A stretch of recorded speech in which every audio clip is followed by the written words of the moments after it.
조선시대의 왕실에는 금슬이 좋았던 부부도 있었지만 반대로 최악의 배우자를 만나게 되어 매우 암울한 삶을 살았던 사람도 있었습니다. 성종은 아내였던 패비윤 씨를 정말 극혐하기도 했고, 태종의 아내인 원경왕후나 세종의 아내인 소원왕후는 남편 잘못 만나서 가문이 몰락해버리는 일이 벌어지기도 했죠. 오늘 이야기할 이 인물도 정말 남편 하나 잘못 만나서 평생을 남편 뒤치다꺼리만 하다가 죽게 된 비운의 여인인데요. 그녀는 바로 수성부부인 김씨입니다. 수성부부인은 바로 양녕대군의 정실부인이었죠. 그녀의 아버지는 김한노로 태종 이방원이 고려에서 과거에 급제했을 때 함께 과거를 치렀던 동기라고 합니다. 그러다 양녕대군이 김한노의 딸과 혼인을 하면서 그녀는 세자빈에 올라 숙빈에 봉작되었죠. 하지만 그때부터 그녀의 운명은 비극의 소용돌이에 빠지게 되는데요. 왜냐하면 양녕대군에 그칠 줄 모르는 똘끼 때문이었습니다. 양녕대군은 평생을 놀고 먹다 죽은 사람인데 허구한 날 매사냥에 술 먹고 놀고 서연에 빠지려고 꾀병을 부리는 등 온갖 말썽은 다 부렸던 것이죠. 하지만 부모였던 태종과 원경왕후는 그에게 아무 말도 하지 못했다고 합니다.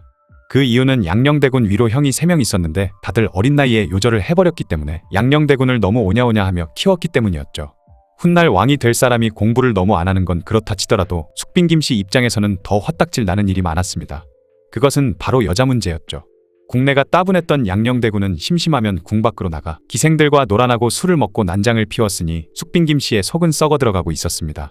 남편인 양녕대군은 기생들을 첩으로 삼아 궁 안으로 들이기까지 했고, 심지어 큰아버지 정종의 첩이던 기생 초공장이 마음에 들었던 양녕대군은 그녀가 정종의 첩인 줄 몰랐다고는 하지만 그런 그녀와 사통하기도 했으니 정말 골 때리는 인간이었죠. 그러다 보니 태종은 양녕대군을 불러 여색을 금하고 군주로서의 자질과 덕망을 쌓으라며 양녕대군이 들인 후궁을 궁 밖으로 쫓아내기까지 하다 보니 태종과 양녕대군의 갈등은 점점 심해졌습니다. 그럴 때마다 숙빈 김씨도 마음 졸이며 남편에게 좀 적당히 하라고 말했지만 속이의 경일기나 다름없었죠. 이후로도 양녕대군의 호색함은 멈출 줄 몰랐는데요.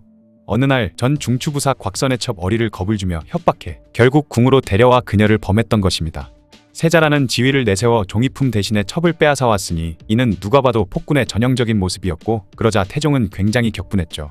그리고 태종은 양녕대군에게 어리를 소개해준 이들을 차명에 처하고 어리를 궁에서 내쫓아버렸는데요.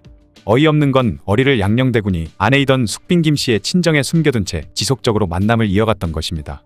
숙빈 김씨 입장에서는 그러지 않아도 꼴도 보기 싫었을 어리였을 텐데 친정에 숨겨둔 남편이 얼마나 어이없고 원망스러웠을까 싶죠. 이후 양녕대군은 또 몰래 어리를 궁으로 데려와 살았는데 결국 어리는 양녕대군의 아이도 갖게 되었습니다.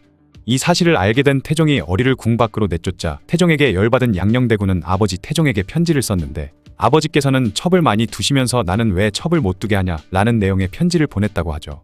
이에 태종은 세자를 폐위해야겠다는 마음을 먹게 되었고, 그렇게 양녕대군은 세자 자리에서 폐위되고 말았습니다.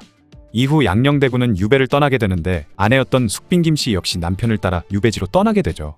남편이 사사건건 한성가라는 시아버지에게 대들고 반항하는 모습과 날이 갈수록 비행을 저지르는데 숙빈 김씨는 이를 말리지도 못하고 어찌해야 할지를 모른 채 묵묵히 참는 수밖에 없었던 것입니다. 그러다 결국 자신도 세자빈에서 폐위되어 사만국대 부인이 되었죠. 그런데 남편이 양녕대군이었기 때문에 다행인 점은 한 가지 있었습니다. 그것은 바로 폐위되었던 덕에 친정가문을 살릴 수 있었던 것이죠. 시동생이었던 충녕대군이 세자가 되자 아랫동서였던 심씨가 세자빈이 되었는데, 외척을 굉장히 싫어했던 태종이 세자빈 심씨의 아버지인 시몬을 고문하다가 처형시켰고, 또한 심씨의 어머니와 자매들은 노비로 전락해 버린 것입니다. 그렇게 세자빈 심씨 집안이 완전 몰락하고 만 것이죠. 만약 폐위가 되지 않았다면 풍비박산이 날 집안은 자신의 친정집이 되었을지도 몰랐던 것입니다. 딱 이것만 빼고는 잘한 것 하나 없는 남편 양녕대군에 대한 기대는 이후 완전 막장으로 떨어지게 되는데요. 남편은 폐세자가 된 이후로도 정신 차리기는커녕 더욱더 많은 사고를 치고 다니기 시작한 것입니다. 정말 숙빈 김씨 입장에서도 굉장히 충격적인 일을 남편이 벌이고 마는데, 그것은 자식이던 서산군 이해의 애첩을 빼앗아버린 것이죠. 바로 양녕대군이 며느리를 범해버린 것이었습니다. 이때 이해는 너무나 큰 충격을 받았는지 이후부터 노비를 그냥 죽이기도 하고 여종을 쇠못으로 찌르기도 하는 등 온갖 악행을 저지르다 결국 스스로 목숨을 끊고 말았죠. 그렇게 숙빈 김씨는 남편 때문에 자식마저 잃었던 것입니다. 또한 양녕대군은 어릴 적 자신이 자란 외가를 아버지 태종이 탄압할 때는 민무구, 민무질 등 외삼촌들을 역적이라고 하기도 하고, 민씨 집안은 교만방자하여 화를 입어도 싸다라고 하는 등 어머니 원경왕후 가슴에도 대못을 박는 모습을 모두 지켜보고 있었던 숙빈 김씨는 그런 기회주의자 같은 모습에 많은 실망을 했을 것 같긴 하죠. 그 이후로도 시도 때도 없이 유배지에서 몰래 도망쳐 기생을 끼고 놀기도 하고 온갖 악행과 기행을 저지르는 남편의 모습을 더 이상 꼴도 보기 싫었는지 숙빈 김씨는 1456년 2월 46세의 나이로 한만턴 세상을 떠나게 되었습니다. 숙빈 김 씨는 시집 오자마자 항상 사고만 치고 다니는 남편 때문에 언제나 시부모님 눈치를 보며 살았어야 했고, 남편이 벌이는 기행 때문에 항상 맘졸였어야 했으며, 남편의 여자 문제 때문에 평생을 속 썩여야만 했고, 심지어 남편 때문에 자식까지 먼저 하늘나라로 보내버렸던 정말 운도 지지리도 없는 비운의 여인이었던 것 같네요. 지금까지 양녕대군의 아내였기에 비극적인 삶을 살았던 수성부부인 김 씨에 대한 이야기였습니다.